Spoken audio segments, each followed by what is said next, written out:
नमस्ते। ये फोटो देखिए जरा। ये मोदी की जम्मू कश्मीर में पड़ने वाली डोडा की रैली की तस्वीर है। मोदी का भाषण चल रहा है, कुछ लोग आपस में मस्त हैं, कुछ लोग फोन पर मस्त हैं। और ये हाल तब है जब मोदी जम्मू से सटे डोडा में रैली कर रहे थे। कश्मीर में रैली करते तो पता नहीं क्या रिएक्शन होता।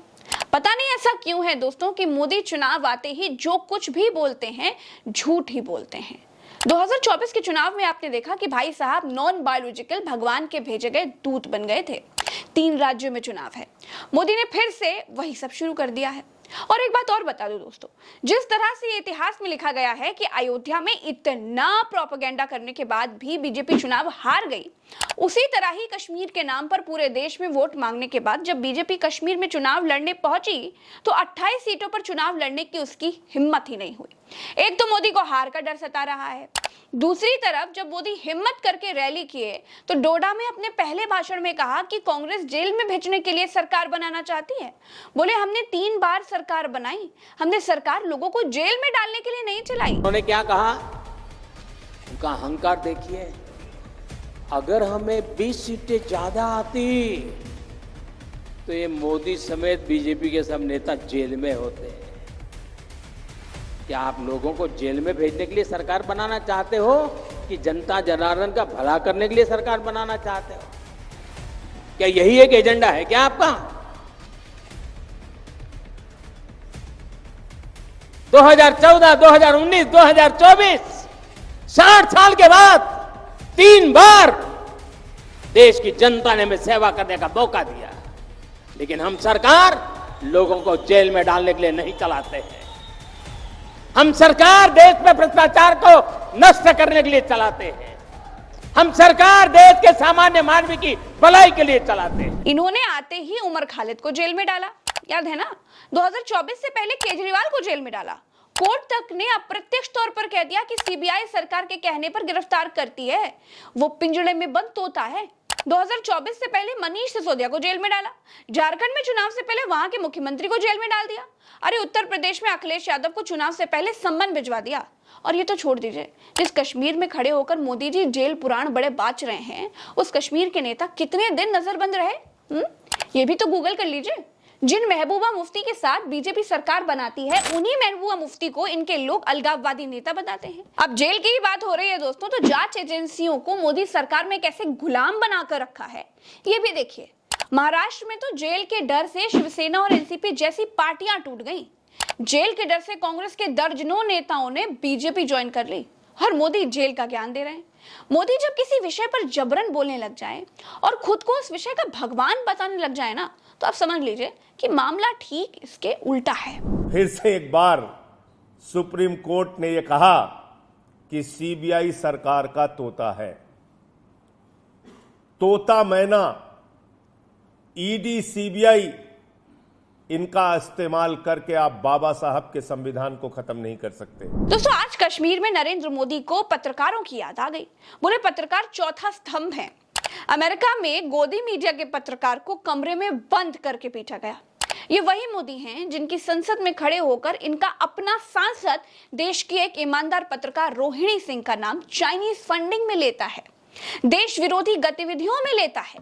इनका अपना सांसद एक देशभक्त ईमानदार पत्रकार को बदनाम करने की कोशिश संसद में खड़े होकर करता है, तब मोदी के मुंह से थूक तक नहीं निकलता।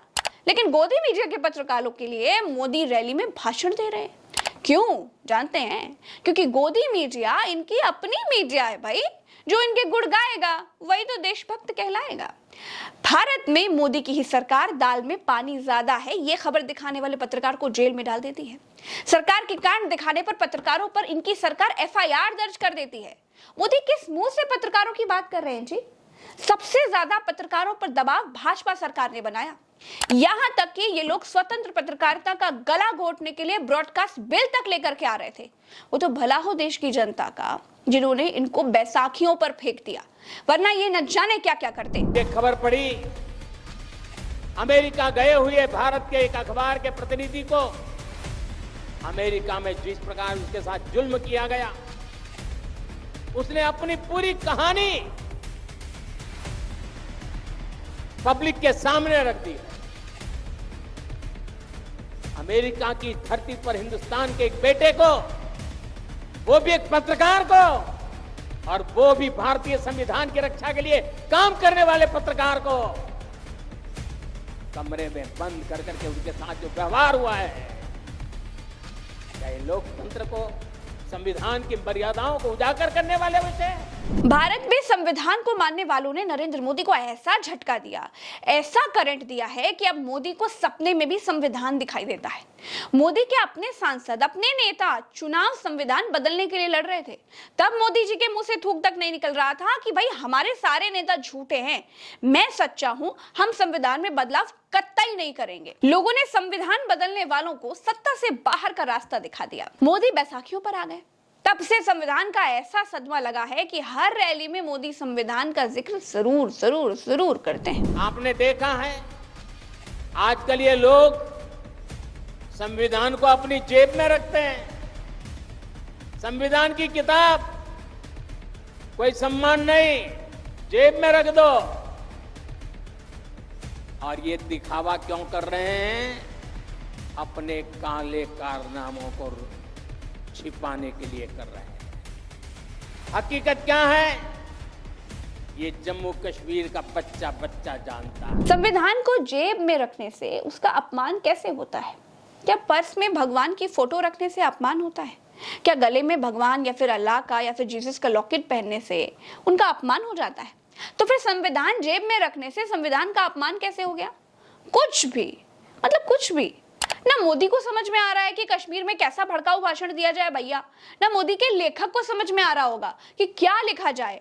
मोदी का कश्मीर में दिया गया भाषण पूरा उलझा हुआ था दोस्तों। ऐसा लग रहा था कि मोदी कश्मीर में भाषण देने नहीं आए, बल्कि 2024 में मिली हार की खिसियाहट मिटा रहे हैं। कभी संविधान की बात, कभी पूर्ण राज्य के दर्जे की बात। पता नहीं क्यों मोदी यहाँ ये बात नहीं कह रहे थे कि अगर कांग्रेस जीती तो वो आपकी भैंस वैस खोल ले जाएगी, वो आपका मंगलसूत्र छीन लेगी। चीची भैया, कांग्रेस वाले तो मांस खाते हैं, मांस खाने वालों को वोट मत देना, उनको मत जिताओ।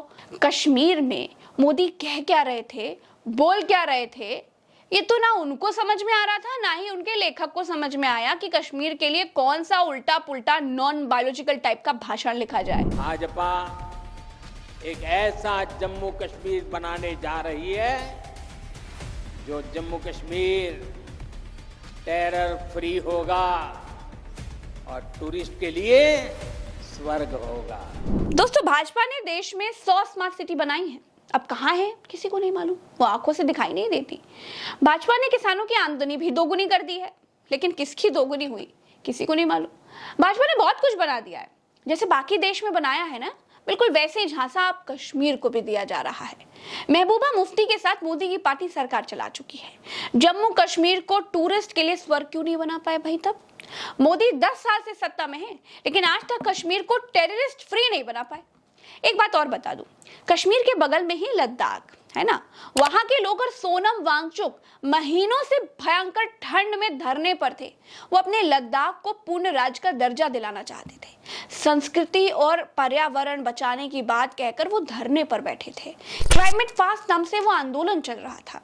दोस्तों, जब मैग्सेसे अवार्ड विनर, पर्यावरणविद, शिक्षा सुधारक और सामाजिक कार्यकर्ता सोनम वांगचुक जैसों की बात मोदी ने नहीं सुनी, वो महीनों बर्फ में बैठे रहे, महीनों बर्फ में बैठे बीत गए।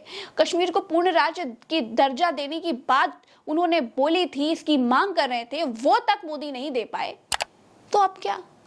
लेकिन जहां चुनाव है उनको झांसा जरूर दे रहे हैं नरेंद्र मोदी। एक छोटी सी सड़क बनवानी हो, पानी की टंकी बनवानी हो, आपको आंदोलन किए बिना, पुलिस की लाठी खाए बिना कोई सुनने को तैयार नहीं था। कई साल लग जाते थे, लेकिन कुछ नहीं होता था। मेडिकल कॉलेज, इंजीनियरिंग कॉलेज, ये सब खुलना तो यहां किसी बड़े सपने से कम नहीं था। आज जब आप यहां से घर जाइएगा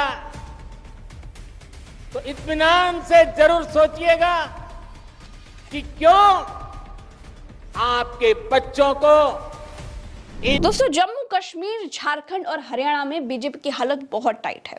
मोदी अपने राजनीतिक करियर के ढलान पर हैं। 10 साल में मोदी समर्थक और उनके विरोधी भी एक बात समझ चुके हैं कि मोदी की करनी और कथनी में बहुत बड़ा अंतर है। मोदी वोट के लिए रैलियों में कुछ भी बोल सकते हैं, कुछ भी कह सकते हैं।